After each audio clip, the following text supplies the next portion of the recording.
good morning, and welcome to According to Courtney. I am Courtney West, and if you are a first time joining us, welcome. And if you are a family member who's been here, it's so good to have you back. Here on According to Courtney, we come to gain some knowledge and to always fill your cup. Here we go over different subjects such as mental health, Black maternal health, how to fill your cup, sex, and everything in between. Today, I'm super excited to have this particular guest because today we're going to talk about something that we don't really talk about enough, and that's how we deal with trauma. And a lot of times we just sit in our own traumas, but we haven't really learned how to release and reframe that trauma. So I'm super excited to have the guest that we have today, who is actually a professional on working on this. So we're going to bring Koni into the space right now. Hello. Hello. I am so happy to have you here. I'm so happy to be here and very honored. It is an honor and a pleasure to hold space with you. Absolutely. Guys, you guys have no idea. I love me some Queen Koni. This is my boo. And we're going to go into all of why she's so amazing. But I want to open up the space to you like I do with everyone else. I like to ask you 3 questions. 1, what is your name and the origin of your name? 2, where you're from and your people from? And then 3, what do you want to bring into space today? I love that. So it's so interesting. I was just having a conversation about my name today with one of my sisters. So my name is Emmanuel Koni Bagbeolala Lewis Jolly. And so my name, the first name Emmanuel, I was named after my dad, but the meaning of that name is God is with us.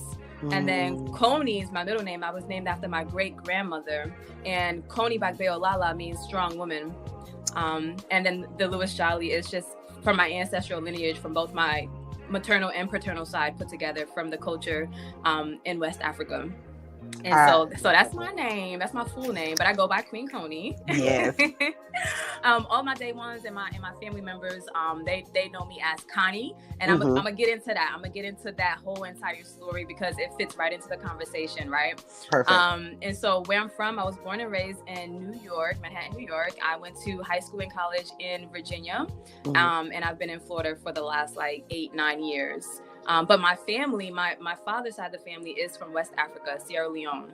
And my mother and her side of the family is from Charleston, South Carolina. So my ancestors are indigenous and African. I love it. Yes, ma'am. And what I plan on bringing into the space today is activation. I plan on activating myself and others with all the tools and knowledge and some of the concepts that I'm going to be bringing to the table so that we can better process, release, and reframe our trauma and regulate our nervous systems and step into our true authentic selves. I love it. That's just all the things that we all need in 2024 and in life in general. Yes. I'm so excited. So I will say, I wanted you to tell your story. How did you get into this work? What made you become Queen Koni? That's a loaded question, Courtney. I don't think you have a lot of time. Give us a little snip of it. Let me see. I love telling a good story. So really my journey started in 2013. It started in the wellness industry as a wellness coach. And I started my personal development journey back then. And so I would host fitness camps. I would host, little wellness retreats and, walks. And I was into that field in the beginning. And as time went on, I found myself more into the direct support profession. So an advocate for the intellectual and the behavioral disabled. And then further along the line, working with the elderly with dementia and Alzheimer's, right? And so from that, I started my business. I decided to go back to school in 2018 for massage therapy because I'm like, okay, I need to make money. I need a career that's going to pay me more. I want more time with my child. I want more freedom, things like that. However, massage had been a gift of mine for over 20 years. I've always been gifted with my hands, and I've always been known to have really strong hands. And facts. So big facts. He's my therapist, so I'm telling you, big facts. Them hands is powerful. So going back to school to enhance my gift is how I started my business, essentially my practice. And so starting my business in 2018 and then moving into the COVID without knowing, that led me into my spiritual awakening. So 2018 was my activation year. That was actually my spiritual awakening year. That's when life was totally, completely upside down. like completely malnourished, like just like total chaos, right? Mm-hmm. And at that during that year, you know, my tire got tired, and I was like, I can't take this no more. I can't take living like this no more. Something's got to give. And so then I was presented people, places, things, books, YouTubes, you know, just so many different things coming into my awareness of like spirituality and energy and healing. And so I decided to embark on that journey for myself, and I invested in myself, went to school, got some personal development, learned about, you know, energy and spirituality, and that was the journey. And so 4 years later, here I am. I'm in my practice right now, and I've decided to pour into the community through healing the body, like reducing the pain in the body, so that we can become more aware of what's contributing to the pain to begin with. And so on my journey, I've just enhanced my skills by getting different knowledge and awareness in different areas of healing. Like hypnotherapy is one of them, integrated talk therapy is another one of them. And so I have learned to incorporate different holistic tools of divinity to assist in the work that I do. So if you come to my practice, it's not your usual practice. It feels like home. We have you take your shoes off when you get here. We have an in-depth conversation to get to know each other, so you can feel safe and, you know, allow yourself to be vulnerable. And then we get you on the table, but we incorporate breath work, stretching, we incorporate aromatherapy.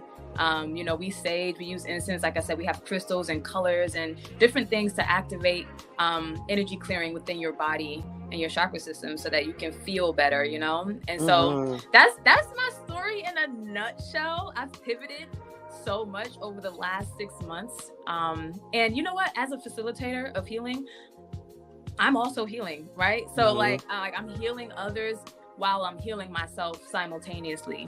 I think that's the best part about this journey, is being able to facilitate breakthrough through my own personal experiences with the tools and the concepts and the frameworks that I share with my clients. That's beautiful. And I feel like that's really important, because a lot of times we always ask, who heals the healers? Right. And the tool set, you know, a lot of times when you go into healing work or leadership work, you're constantly bombarded with trauma on top of their own traumas that we may have carried from childhood and life, things like that. So in your practice, how do you see how trauma shows up in people? It's a great question. So trauma shows up in all of us through many different ways, but the way that I am most present to is the body. And so I'll share a fun fact. I love sharing this fact with everybody, because it's just empowering. So whenever we are faced or exposed to trauma, whether it be macro or micro, what happens is the brain dissociates from the body so that we don't feel the pain of the trauma anymore, right? It's a survival mechanism that we all are programmed to do. However, in that period of dissociation or disconnection, a couple of things are happening. One, we are not able to repair and regenerate ourselves as proficient as we were designed to, right? We're also not able to sustain a healthy immune system, so we're compromised. And then we in turn create more disease, more discomfort, more pain. And so when you have that exposed trauma and that information in your body and it's unprocessed, meaning like you don't have any awareness that the trauma exists in your body, or you don't remember the trauma, right? You haven't acknowledged it. And then you also have the emotions from that trauma, the feelings and the sensations that you actually went through during that time is also trapped in your body, right? So you have the unprocessed information, you have the emotions that are also stored in the body. And now those are contributing to the manifestation of pain, like chronic pain, chronic emotional and physical pain. So oftentimes, I mean, people come in, I can feel and see the trauma based off the words that are coming out of their mouth, because oftentimes it's always in the story that we tell. And then I can see it in the body. Like I can literally see where the body is holding tension. Like it could be a raised shoulder, or it could be like an imbalance of, you know, how you're holding your body. And it just shows that, oh, there's an imbalance, or there's tension, or there's congestion, there's stress here. And oftentimes it's contributed to from, you know, trauma, unprocessed information. So true, because a lot of people, you'll see them and it's like, oh, I got this crick in my neck, or my back hurts all the time, or my shoulders are always tight, or always having GI issues is a big one. Is a main one that you'll see in trauma. I know in birth work, a lot of times you'll deal with people who work in birth work who have more issues, gynecological issues than most. Yep. because you're constantly taking on everyone else's trauma inside of Yeah. your own body. So say someone Exactly. is completely new to the game, they don't Hmm. understand trauma, anything. What are some key things they should look at in themselves to be like, hey, your trauma's showing? And to know what to look Yeah. for. Because people just think, oh, my back hurts and my shoulders hurt and things are like that because I'm tired. Hmm. But they're Yeah. constantly tired. Right, exactly. I would say so. So the month of January for me is all about the art of processing, right? Mm, Processing is all about becoming aware of how your body is feeling, becoming aware of your thought patterns, becoming aware of your triggers, right? But then it's also acknowledging your behavior, your contribution, your participation in the story that you're telling, right? Like if you're in constant pain, what are you doing to contribute to that pain, or what aren't you doing to contribute to the pain? Because oftentimes your behavior is being fueled by the deeper core rooted belief systems and your thoughts, right? And then observing, like just taking an observation or an aerial view of everything that's happening without judgment, right? Without criticizing it, just like stating the facts, and then making choices to move in a way that is going to support a regulated nervous system or support reducing your pain. So those four attributes right there to me is like, that is the bulk of processing. So anyone that's new to the game and that's like in constant pain is like, oh, I don't have trauma, or don't even know that trauma exists. I would say that, like, when's the last time you were triggered? Like, when's the last time your nerves were sparked, right? Like, when's the last time you felt offended? I would ask those type of questions, because that is how you know, like, that's trauma. Like, you know what I mean? Like, there's trauma contributing to that. And oftentimes, the most beautiful part about like talk therapy is that the subconscious and the unconscious parts of yourself will literally give the tea. You won't even be aware of what you're saying, but you will tell it. You will get it out in the story, and then usually I would just reiterate what I'm hearing, like verbatim out of their mouth, and then them hearing what they're saying will kind of click, like, oh wow, like I never heard it that way, because you can't see past what you're in. It's like you're wearing the glasses, but you're looking through the frames. You're looking through the frame of your pain, and so you don't see the frames on your face. You don't see all the other contributing factors to the story oftentimes, because you're in the midst of it. That's so powerful, because a lot of people want to talk about, especially in American society, what healing is. And a lot of people think healing is, okay, I'm gonna take this pill, or I'm gonna drink this juice, or I'm gonna work out only, or I'm gonna take this tummy flattening, blah, blah, blah, blah, blah. Yeah. That's not really what the healing is. The core of the healing a lot of times is internal. Yeah. But a lot of people get so caught up, they don't know how to do it, because they haven't gotten a lot of times the right tools. Right. I think that a lot of times how we take in trauma has a lot to do with how we were raised. Yes. And what was done around us, and also understanding trauma can be generational. Yes, it definitely is. I'm glad that you said that. So when we talk about trapped emotions, right, which, I mean, that's like energy is, emotion is like energy in motion, right? So it's essentially the same thing, and energy cannot be destroyed, or, it just doesn't die, right? It just continues. And so when you are exposed to trauma, the emotions are going to be there. You know what I mean? And so when you feel these emotions over and over again, like it's like, where do these emotions come from? We think that it's the person right in front of us, or the thing right in front of us. But really, whole time, these emotions have been in our bodies for decades, and even like generations. So I always like to say, people, like, when it comes to trapped emotions in your body, right? The emotions that were stored in your body from the exposure of trauma, they're created one of three ways, sometimes all three. They're either absorbed from your environment, like people and stimuli from your environment, or they're created from within, like you create the emotion from within, or they're passed down generationally.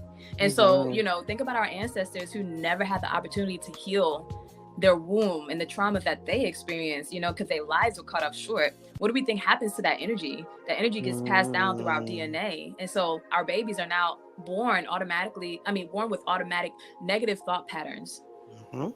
You know what I mean? That Absolutely. take place in the womb. So yeah, that's my take on it. But it's so powerful, and it's true, because a lot of times in birth work, what I see with parents and mothers, especially, I love to be able to get grandmothers and soon to be mothers in the same room. And what unfortunately a lot of times you hear is negative. And the trauma response. And then a lot of times I have to go to the grandmother. It's like, why is your response this? What was your birth like? And they'll tell Wow. you how traumatic it was and how this and how this. And then I have to ask them then, do you want that for your daughter Wow. or for the birthing person? They're like, well, no. Well, if you don't want that for her or them, Right. why are you putting out nothing but trauma? It's like, I just want her to be safe. Right. I don't want her to hurt the way I did. I said, but understand, by putting that into motion, you're already perpetuating the trauma to come, because now in her head is, well, if this happened to my mother, my grandmother, everything else, then this has to happen to me. Wow. And it's about reframing and rethinking about that. And a lot of times it ends up being healing for both parties. It's like, That's so wow, beautiful. Yeah. I've never had anyone talk to me about that, because I feel like as a culture, we are not allowed to process our traumas. And I feel like our generation and the generation of our children are the first ones saying like, no, we're going to process it. We're going to process this, and have kind of come out of our shell, because I think is that because we've had more social awareness. Yes. Because of social media and because of other things, our world has opened up that, hey, guess what? Everybody don't live like this. Right. It's so true. It's so true. I agree. I feel like with your practice, I'm going to go a little backwards on how we got connected. You had reached out to me from doing community work, and we had like the longest, best, like 2-hour conversation just over the phone. I was just like, oh my God, who is this person? And just on the vibe of just energies of about healing and what releasing it is. And you asked me a question that stuck out to me. She's like, well, you do all of this stuff in the community. You do community events. You take care of people, but who takes care of you? And I was like, what? Say that again. Are you like, no, well, who takes care of you? So I take care of myself. She's like, and how's that working for you? And I'm like, did you just, I don't even know you like that. And after that, I was like, you know what? Now I need to come see you, because I was like, oh my God, that's funny. But I loved it because it was so true, because I run it. Most times when you're doing this work, you just go and go and grow. And she's like, okay. And I remember when we saw each other, you're like, okay, you're doing all this. So how do you process your trauma? I'm like, I don't think these are first date conversations. I thought was coming for a massage. And then I was like, oh my God, that is so funny.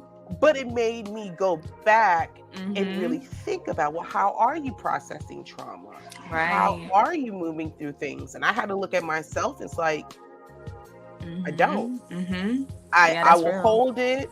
I'll disassociate from it, or I'll try to pull. I had to change my reframing and had to reframe. It's like, okay, how do I take this trauma and this pain, reframe it, and say, what is this really teaching me? And I feel like it took someone to say and it wasn't a call out per se, but it was a real question. It's like, okay, so you do all of these wonderful things, but what do you do for yourself, and what do you do consistently for yourself? Yeah. And I feel like in pain and stuff and trauma, I don't think we consistently, I think that's a problem overall. People aren't consistent on dealing with their trauma because it hurts. Yeah, we can go into a whole nother 3-hour conversation on that. Listen. We're not going to touch on the fact that we're addicted to cortisol, right? We're addicted to the pain. It's a drug. Pain is a drug. And we all have very high tolerances of pain because of the decades of like programming and conditioning, right? Like we were born into this reality and through pain, right? And so, on this journey of healing, like we have to recognize that, we've been dealing with the pain far longer than we've been living without it. And so like we're going to find ourselves like itching and going back to it because it is an addiction. Like we're so used to feeling the pain and being in certain situations that perpetuate anxiety and depression. Like it's a coping mechanism almost, you know what I mean? Like it is. Yeah. It really is. So me asking you that question, so my intention of reaching out to you and other facilitators was to let you know that you have support, right? Because I discovered that like I may not be the one to serve the marginalized communities like I thought I was. But I am here to serve the leaders, those who are pouring into those communities, because who's pouring into us? Like, just because we're like the wounded healer, right? Like we were gifted, we were called to leadership. And so we don't need a full cup to facilitate breakthrough. However, facilitating breakthrough with a fuller cup gives us more power and authority. You know what I mean? Like, we set the example for the person that we're healing to say, hey, like, I have strong boundaries. You know, this is self-worth. This is love. This is an act of love for myself, and most importantly for God, for infinite source. Like, I'm a child of God. So how I treat myself is a direct reflection how I treat God to me. That's how I feel about myself, right? So like, I greet myself, I call myself Queen Koni because that's me acknowledging my self-worth.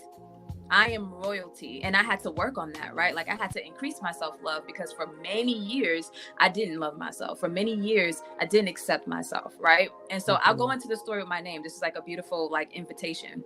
So you know, my name is pronounced Koni.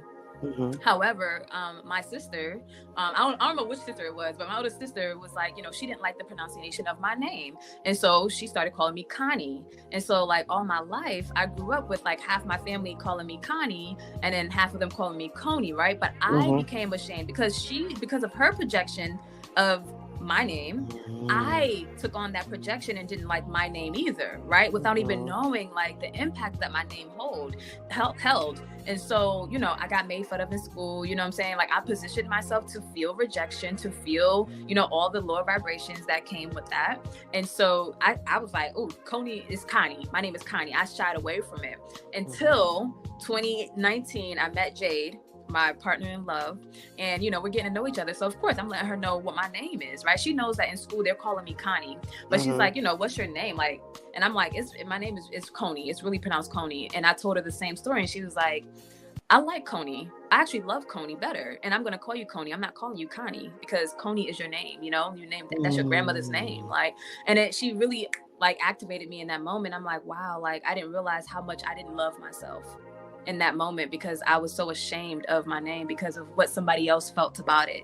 And so that was the moment that I became Queen Koni, because I'm like, I'm going to honor myself. I'm going to honor my great grandmother who gifted me this power. You know what I mean? And so, yeah, I kind of like lost my track, but no. You went exactly where it needed to go, because that's really powerful. Because I want to know, in your practice dealing with Black and brown people, especially, how do you see them show up a lot of times when you reach your door? So a lot of the Black and brown community don't show up, right? That's number one. Number two, when they do show up, they show up apprehensive. They show up with judgment. And as soon as they come in, the judge, you could see it, like, oh wow, like I can't, like the judgment disappears, and you know, and you could see it, like you could feel the apprehension of like, damn, like I shouldn't have said that, or I shouldn't have thought that, or like, damn, I was wrong, like, you know what I mean? Because they come in and they immediately feel release. You know, they feel releases, like they're immediately crying, or they're vulnerable, they're telling their story, right? And they're getting fed. You know what I mean? So it's a bittersweet experience dealing with the Black and brown community, because I'm a Black woman, so I'm like, I'm here for y'all, like I'm your sister. You know what I'm saying? But you rather trust a white person or white man before you trust your own sister, right? Because of the trauma that we've been exposed to as a community, as a collective. So and that's what I want to hit on. Yep. Yeah, it's a bittersweet, but like the ending of it is always so beautiful, because they come and they experience something that they never could have imagined experiencing from a Black woman in this field. I love it. So we're gonna put a pin in that right now, because I want to come back to that, because I feel like that's so powerful and important. Because we always go, when it comes to trauma, into healing, we never want to go to ourselves and our own people to heal, but don't understand that comes from historical trauma of being, you know, the healers in our community being destroyed, being discredited, be put prosecuted completely. They're witches, they're this, they're that. And if it's not in a mainstream, you know, colonialist thought process, it has to be wrong. Yeah. Or they could be feeding the same information, but if it's a person who doesn't look like you, you're willing to take it. So it's conditioning. It is conditioning. It's so conditioning. We're gonna go all through it, but we're gonna talk about how we're gonna fix it afterwards. But we're gonna take a little break here and Troy's gonna come in with us. Alrighty. Great topics. We are going to talk about our blast artist. This blast artist, her name is Courtney. Wow. Let me try that again. That's not. I'm like, it's not me singing. It ain't me. I was like, okay. I was like, no. I got a lot of talents, baby. That ain't it. That ain't me. My bad. This blast artist is Kelsey Montanez, and this is called Let Me Love You. Let's check it out.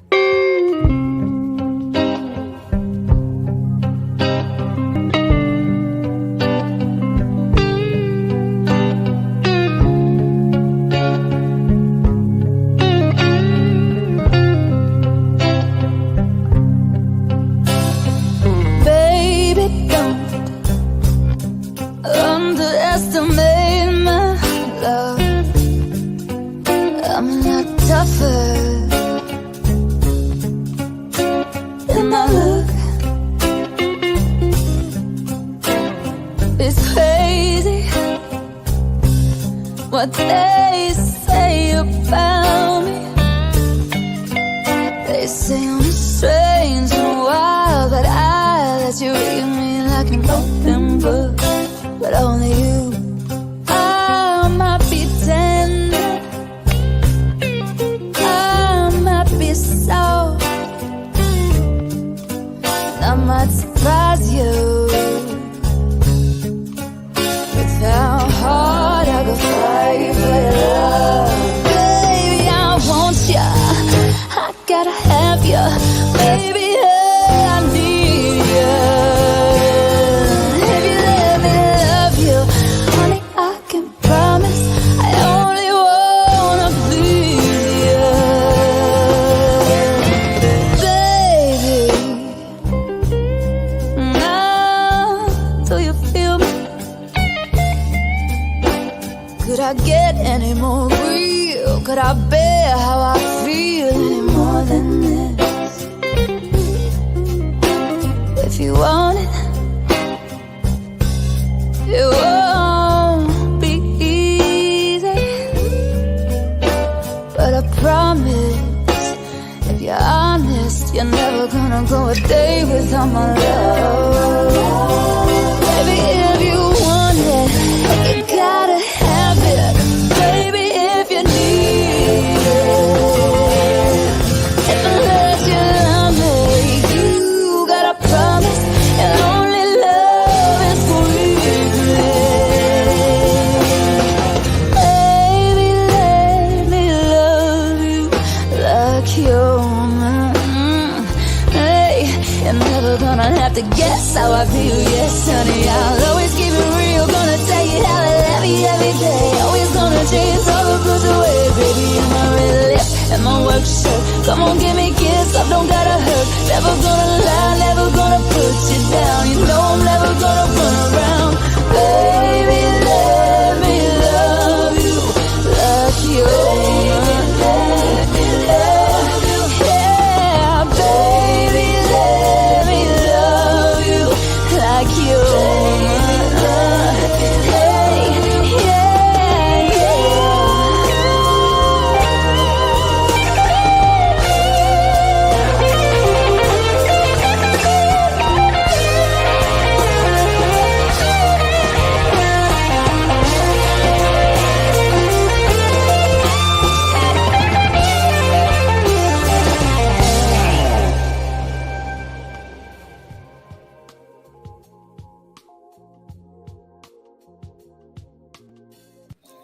Yes, Man, indeed. yes. And that is Kelsey Montanez with Let Me Love You. And if you are an independent artist or a spoken word poet or an upcoming comedian looking for some exposure, you can go to blastmusic247.com and register for free. But Blast is also looking for the fans. So if you're a fan of great music, you can go to blastmusic247.com, register to the unlimited fan registration, and you'll have access to voting. Most of all, our Blast playlist where you can collect all the music from the artists and listen to it in one spot. So again, that's blastmusic247.com, changing the industry one artist at a time. All right, ladies, back to you. Thank you. That was. I may have to apply. I do Listen, poetry.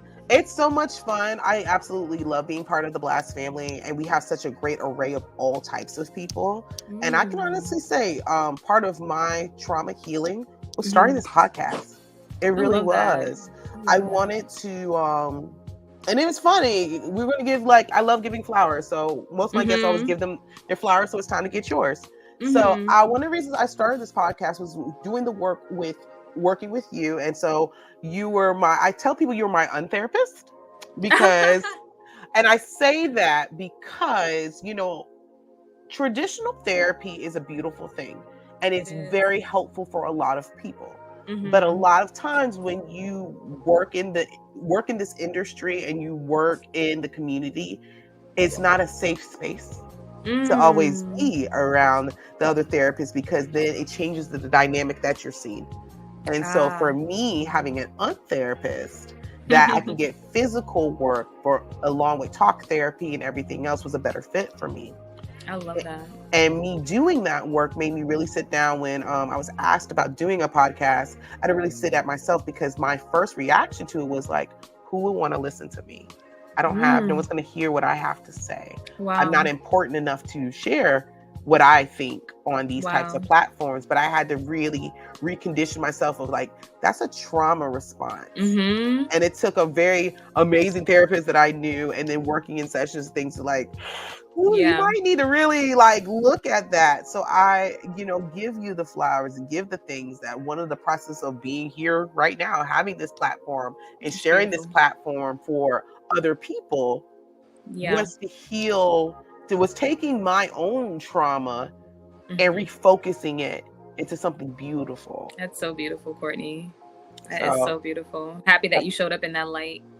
I'm happy you show up in yours. And I feel like we've talked about, we got into it a lot of times that I know as Black and brown people, we will want to heal, but are so uncomfortable with that healing really looks like and where it's Yeah. supposed to show up from. A lot of people feel like if the person doesn't have a white coat, what they say Mhm. doesn't matter. Right. And, there has to be a balance of, and I dealt with that when I first started as a doula and dealing with Mhm. trauma, and people are like, Black and brown people are dying 3 to 4 times the rate. I don't want to die.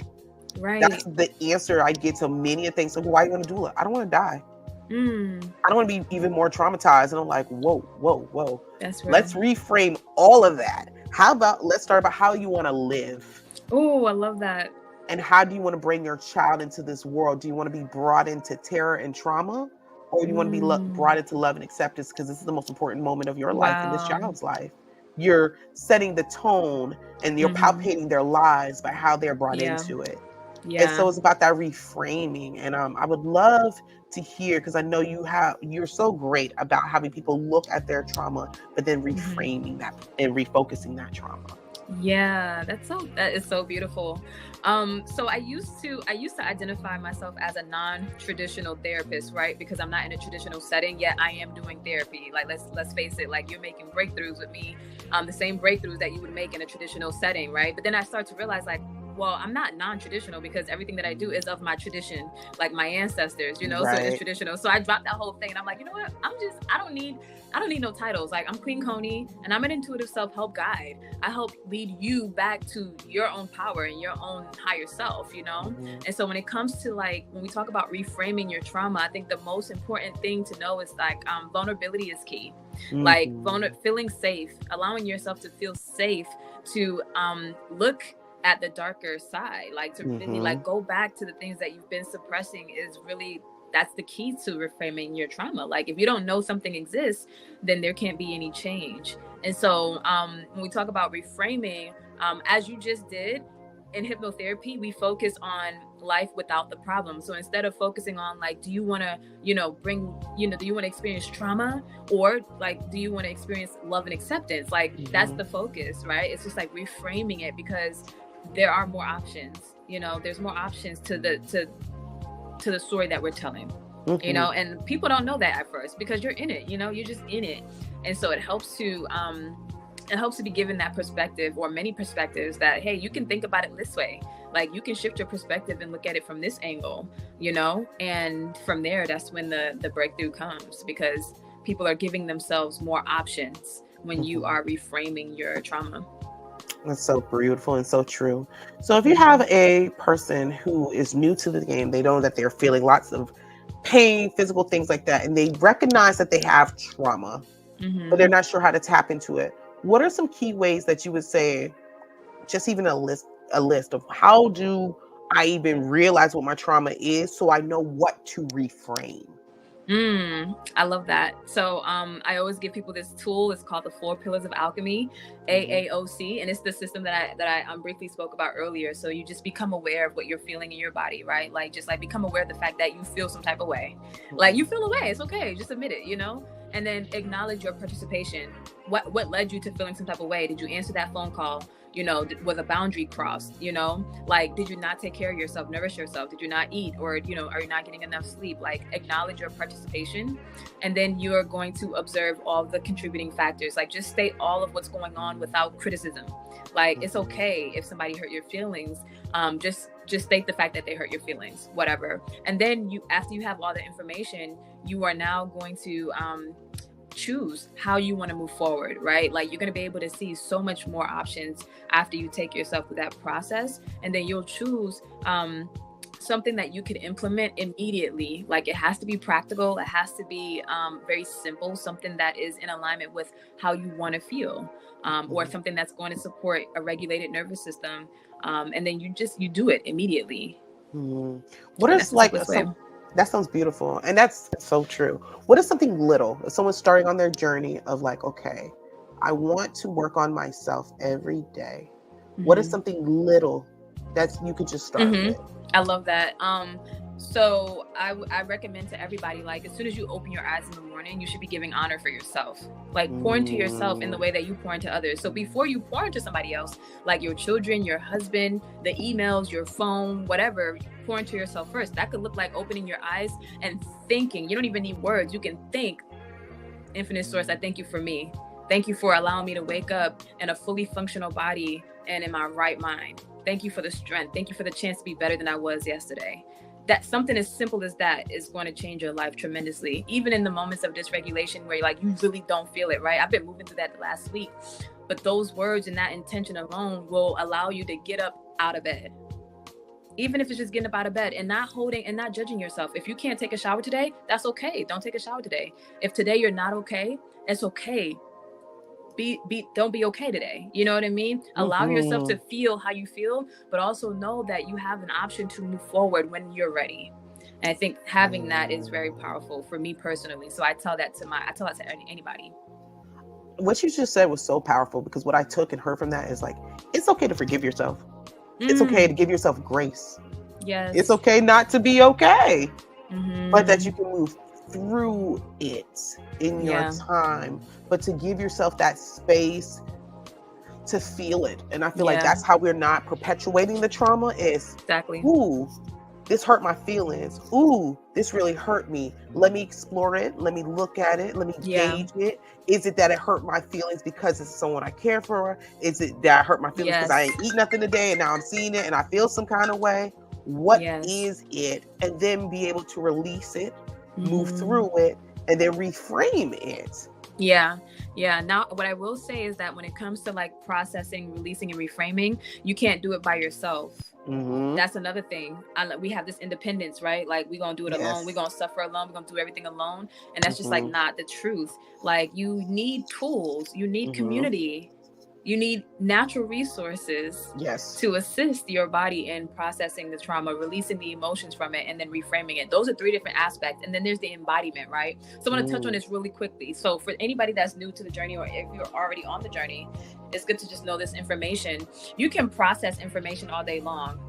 You can process information all day long, but guess what? The emotions from that processed information are still in your body. You need tools, techniques, you need assistance to get that out of your body. And there's a variety of ways that you can release emotions, right? You can cry, you can laugh, you can jump, you can tap, you can scream, you can punch, yell. I mean, there's so many different things. You can breathe. There's so many things, but you can process information all day long. You still have the emotions. Now you can release the emotions out of your body, but guess what? Now you have to reframe the negative thought patterns. So although you've processed a lot of information and although you have released a lot of emotions, you still have been living in an identity that has been living in the trauma for decades. So just because your body's regulated doesn't necessarily mean that your behaviors are changed all the way, because you still have same cycles going on, same limiting beliefs deep rooted, right? And so when it comes to the reframing, yeah, you may be able to reframe the information now, reframe your thought patterns, but now there's the embodiment of who God created you to be. Who are you now that you don't have this pain, right? And that's a whole nother journey of self-discovery, because now you have to discover the characteristics of who you are healed, and you have to embody those healthy habits. Meaning, if you're not doing this habit no more that was sabotaging you, then what are you doing? Right? If you're not scrolling mindlessly, this is my personal experience. If you're not scrolling mindlessly because you're dissociating, then what are you doing? I'm reading more books. I'm learning 2 languages, right? Like, I'm literally spending more time with my daughter. Like, I'm taking up space in other areas that I've always desired to take up space, but my old patterns and behaviors didn't allow me to, because it was just habitual. Right? And so the embodiment aspect is a whole nother journey of discovery, because you don't know who you are. None of us do. We're literally coming out of programming and conditioning. We're finding out who we are without all of the, societal projections on us, Oh, you just said so much there. I did. love it. You did, but it's so fitting and it's so true. It's like you can't, I feel like also that is such a American construct of we're on these islands by ourselves. You're not to be with people and community, which is really not where we're from. We're not need from that. People. We need community. You need to have someone to heal and touch and feel, so that you can feel whole. And I feel like we don't get enough of that. We don't hug each other enough. We don't hug each other long enough. We're supposed to hug each other for 12 seconds. I know. I was blown away when I read that. It's like, you're supposed to hold someone for 12 seconds and deep breathe with them. And if you're intimate with your partner, you're supposed to kiss them for 30 seconds. I said, that's a long time. That's a long time.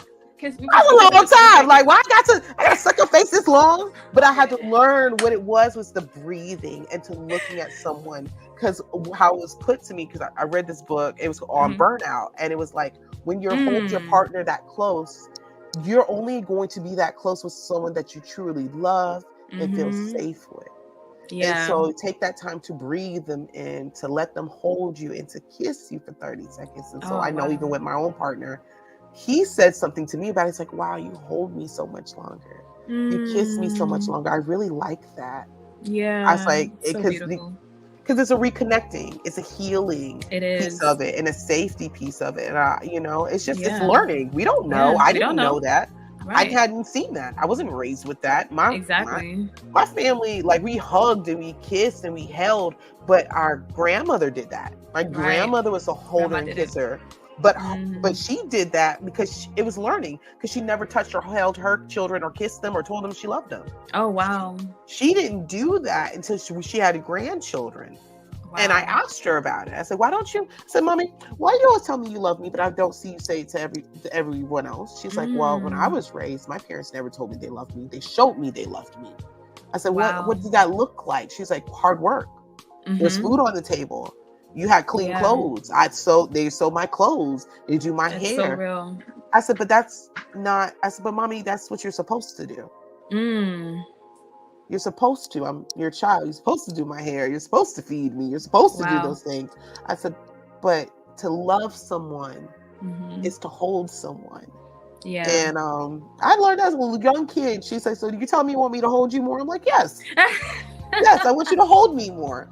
And then I remember being very little with the rest of us, like my younger grandkids, they don't know not being held by her. That was very the norm. And even with my mother and stuff, with my nephews and stuff, we just came from a family trip. Big old 34-year-old nephew is laid up in my mom's, crossed her lap in her bed, being held. Yeah. And why is that so important? Yeah, it's very important. I love that. Even with our children, right? Like, I hold my baby and kiss her all the time, every day. Every chance I get, we're hugging and swaying, and I'm kissing them cheeks, because that's just, it's healing. Like, we need it. And Jade and I do the same. We embrace each other. Even when I see my sisters, we're hugging. Like, we're hugging for a long time. We're not like just like church hugging and like dipping out. We holding each other. So it's true. I love that. I can definitely see with all 3 of my kids, with my daughters, because they're always like, my 15-year-old hugs, kisses me every show, before, in between. My little one's cute. Like, She's like, I need to cuddle right now. I need to recharge. I need a cuddle. I say, you need a cuddle recharge? She's like, yes, it's too much, especially when I need she's a just cuddle recharge. overwhelmed. She's Yeah. like, it's too much. I need to be cuddled. Someone hold me. It's a lot. She know the vibes. She gonna get right up under mama. I love it. And I feel like that's what we're teaching our children.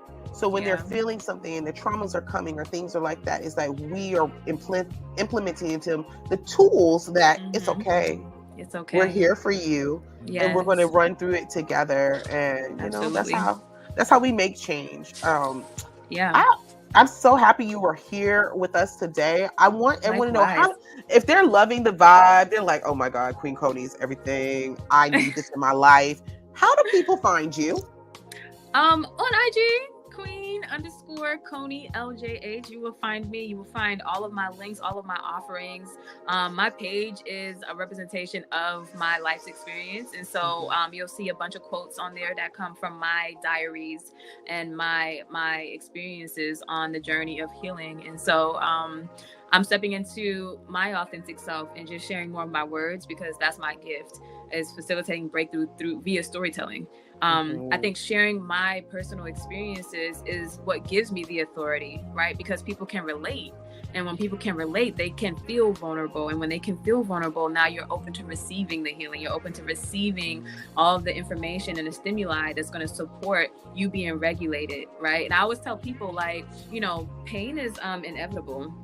When you bring up these traumas, they are going to hurt. You can expect to feel discomfort. However, the only way to release the pain is to feel it first. And pain is temporary. Yes. But the healing can be forever. Yes, the healing is forever. It definitely is. And it's not easy at first, but it does get easier over time, because you become more regulated. And the goal is to be able to manipulate your own energy in the midst of dysregulation, in the midst of anxiety, in the midst of depression and all these things. That is forever. This world is not exempt from that, right? This reality. However, we do have the power. We have the power to regulate ourselves in the midst of it and to be able to move through it quickly or quicker. I love that. And I love that you just are out here being vulnerable. And that takes a lot to be able to heal people with your own vulnerability, because everybody can't do that. Yeah, it's, you know, and it's a practice for me every single day. It's a practice. It's not easy. I'm learning just like everybody else is learning, you know. And I'm committed too. Like, when you commit to your well-being and your growth, it changes the game. Like, it really changes the game. Like, you set intentions, it's different. It is. You walking in different paths here, and I'm excited to see your growth and the growth that you're giving to so many people with your practice and just your spirit and your family overall. You come in hard, and I love it. But with the most sweetest way possible. It's like, you came all at me, but it's always with love. It's always with compassion. It's always with vulnerability. Yes. And it's the sweetness. It's the sweetness, and it's just the knowing that, you know what, it's okay. Everybody's got trauma, but it's okay, because we're going to hold hands through it. And I'm going to love you through it. And I feel like that's what makes you so special, and makes, you know, for viewers and other people who've never dealt with your trauma, this is how it starts. Love yourself enough to be like, you deserve this. Yeah. You deserve this. You deserve to be happy. You deserve not to be full of pain. And if you are, call up Queen Koni, honey, especially if you're in the Tampa Bay area. Stop playing. Listen. Especially if you're a facilitator of healing too. Like, if you're a healer, we've all been conditioned, right? We're wounded healers. But if you're a healer, like, I'm here for you. Like, this is the place that you can come and de-stress. You can, you know, you can process, you can release, you can let it go, you can get your cup filled, and then you can continue to be of service for your, matter of fact, you're a better person for your clients by taking care of yourself, like, in that way. You know what I mean? Like, we're better mothers, we're better sisters, we're better everything. Absolutely. We're better partners. I feel like, hey, healers, leaders, therapists, you're out here doing the work. Go get your cup filled. Go have someone else give you your flowers. So I love that. You know, go look you up some Queen Koni. It will like just make things so much better for you. And again, I so enjoyed having you in the space. I would love to have you again. I would love to have you. Love to have your partner Jade, because you know I love me some Jade. Y'all don't understand. Jade is Koni is amazing. In the booth. Yes, y'all are just together, just so special. You're so special. And I would love Thank to have you guys you. again, and Absolutely. always holding space. And thank you for holding space here with us and holding space Yes. overall. I know you are super busy today and doing all the work.